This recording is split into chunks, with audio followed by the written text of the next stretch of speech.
नमस्कार बच्चों, जय श्री कृष्णा। तो हम 6 लेसन पढ़ रहे थे, वयस्कावस्था और वृद्धावस्था। तो बच्चों कल हमने वयस्कावस्था और वृद्धावस्था के अंदर हमने वृद्धावस्था में होने वाली आर्थिक समस्याओं और सामाजिक समस्याओं के बारे में अध्ययन किया था। आज हम बच्चों विभिन्न प्रकार की संवेगात्मक परिवर्तन, वृद्धों में कौन कौन से संवेगात्मक परिवर्तन होते हैं, कौन कौन सी संवेगात्मक समस्याएं उत्पन्न होती है, इन सभी चीज़ों का अध्ययन करने वाले हैं। साथ साथ वृद्धावस्था में वृद्धों की देखभाल किस प्रकार से की जा सकती है उसके बारे में भी हम अध्ययन करेंगे। तो चलते हैं बच्चों टेक्स्ट बुक की ओर। देखिए बच्चों, संवेगात्मक समस्याएं कौन कौन सी वृद्धों में उत्पन्न होती है तथा संवेगात्मक परिवर्तन कौन कौन से होते हैं उनके बारे में हम अध्ययन कर रहे हैं। तो जैसे जैसे उम्र बढ़ती जाती है वैसे वैसे वृद्धों के अंदर जो है संवेगात्मक स्थिरता में तीव्र परिवर्तन आते हैं। जैसे वृद्धावस्था में होने वाली संवेगात्मक अस्थिरता का सबसे प्रमुख कारण क्या है? कार्यनिवृत्ति, यानी कि सेवानिवृत्त हो जाना या फिर रिटायर हो जाना, है ना। तो कम आयु वाले जो वृद्ध होते हैं, जिनकी दिनचर्या में प्राय उनके कर्तव्य होते हैं, उत्तरदायित्व होते हैं, बहुत सारी जिम्मेदारियां होती है ना।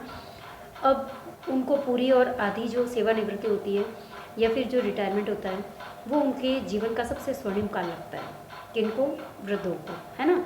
लेकिन वास्तव में अधिकतर जो बुजुर्ग होते हैं उनके लिए कार्यनिवृत्ति की प्रतीक्षा और उसकी वास्तविकता में बहुत ही अंतर होता है। जैसे कि कुछ वृद्ध जो होते हैं वो तो सेवानिवृत्ति का इंतजार करते हैं, है ना, ताकि अपनी जिम्मेदारियों को पूरा कर सके, अपने परिवार को समय दे सके। लेकिन कुछ बुजुर्ग या कुछ वृद्ध ऐसे होते हैं जो सेवानिवृत्त होने के बाद उनके पास किसी प्रकार का कोई काम नहीं होता है, और काम नहीं होने के कारण अब वे बिल्कुल ढाले हो जाते हैं और वो अपना खाली समय उनसे जो है कटते नहीं कटता।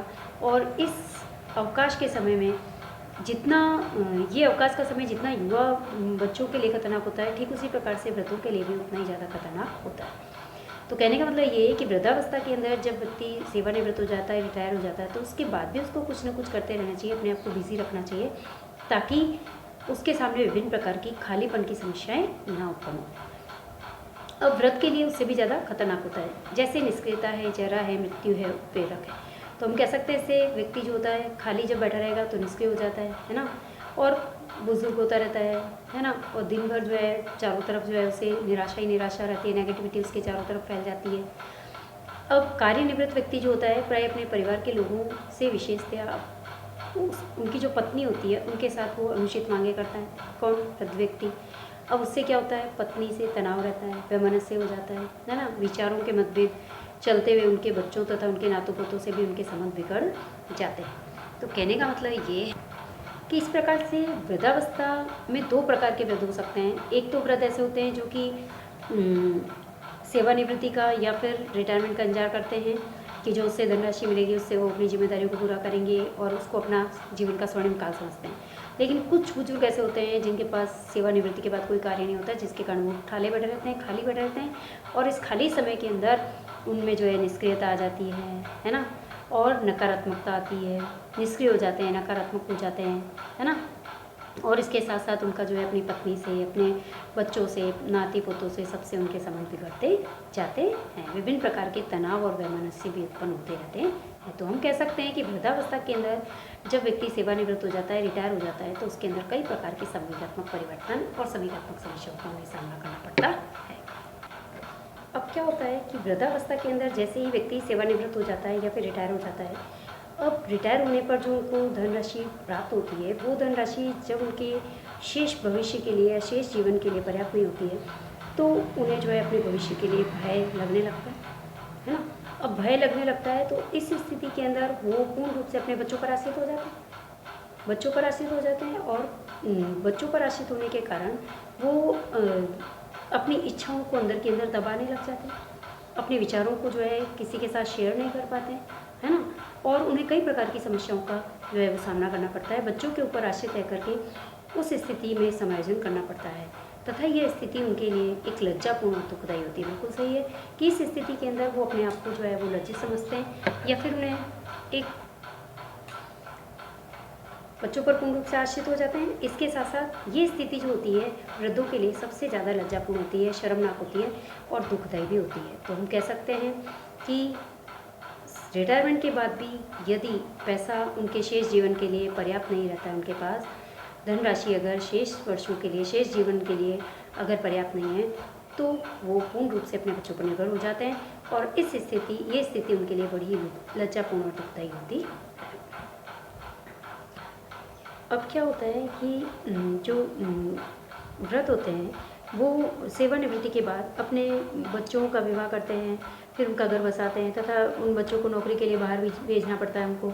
कभी कभी उनके जीवन साथी की मृत्यु भी हो जाती है। तो इस प्रकार से जो वृद्ध होते हैं, इन वृद्धों का एकाकीपन जो है वो धीरे धीरे बढ़ता रहता है, वो अकेलापन महसूस करते हैं।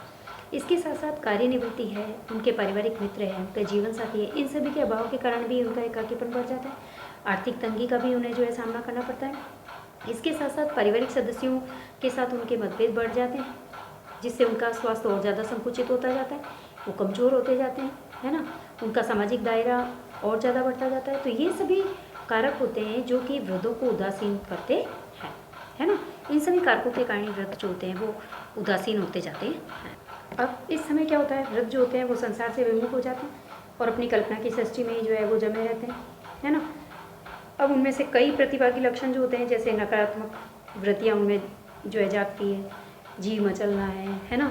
बच्चे की तरह वो जो है उत्तेजित हो जाते हैं। बच्चों वाले सारे गुण जो है इस अवस्था के अंदर उनमें दिखाई देने लगते हैं, है ना। इसके साथ साथ चिड़चिड़े हो जाते हैं, झगड़ालू हो जाते हैं, शंकी हो जाते हैं, विरोधी हो जाते हैं, है ना। ये सभी गुण इनके अंदर, वृद्धों के अंदर देखने को मिलते हैं वृद्धावस्था में। इसके साथ साथ उनमें भय, आकुलता, निराशा, ये उत्पीड़न की भावनाएं भी जो है वो अधिक बढ़ जाती है, क्योंकि इस समय वृद्ध जो होते हैं वो अपना स्नेह अभिव्यक्त करने के में भी कंजूसी दिखाते हैं, क्योंकि उनको ये भी भय बना रहता है कि क्या पता वो अपने स्नेह को जो प्रकट करना चाहते हैं उनकी भावनाओं को कोई समझेगा या नहीं समझेगा, उन्हें वापस रेस्पेक्ट मिलेगी या नहीं मिलेगी, उनको वापस जो है वो स्नेह का अच्छा उनके स्नेह को कोई समझेगा या नहीं समझेगा, है ना। तो अपने स्नेह को प्रकट करने से भी डरते हैं और उन्हें यह भी भय रहता है कि उन्हें अपनी भावनाओं का प्रतिपादन वापस से मिलेगा या नहीं मिलेगा, है ना। तथा इसके साथ साथ उनके प्रयास जो है वो निष्फल हो जाएंगे, उनको हमेशा ये भय बना रहता है, इसलिए वो अपने स्नेह को भी जो है वो अभिव्यक्त करने में कंजूसी दिखाते हैं। तो हम कह सकते हैं कि वृद्धावस्था के अंदर कई प्रकार की संवेगात्मक समस्याएं जो है वो वृद्धों के अंदर हमें उत्पन्न होती हुई दिखाई देती है।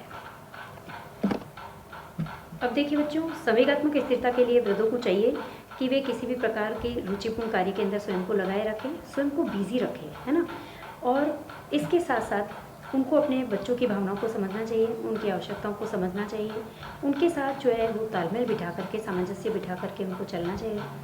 स्वयं को विभिन्न प्रकार के सामाजिक क्रियाकलापों में सक्रिय रखना चाहिए, यानी कि बिजी रखना चाहिए, ताकि वो स्वस्थ रह सके और उनकी भावनाओं की सब कदर करें, उनकी सभी रेस्पेक्ट करें और उनको अपनी भावनाओं का प्रति दान जो है वो वापस से मिले, है ना। जब वो अपने आप को बिजी रखेंगे तो ऑटोमेटिकली जो है विभिन्न प्रकार के संवेगात्मक जो समस्याएं हैं उनका सामना उनको नहीं करना पड़ेगा। तो बच्चों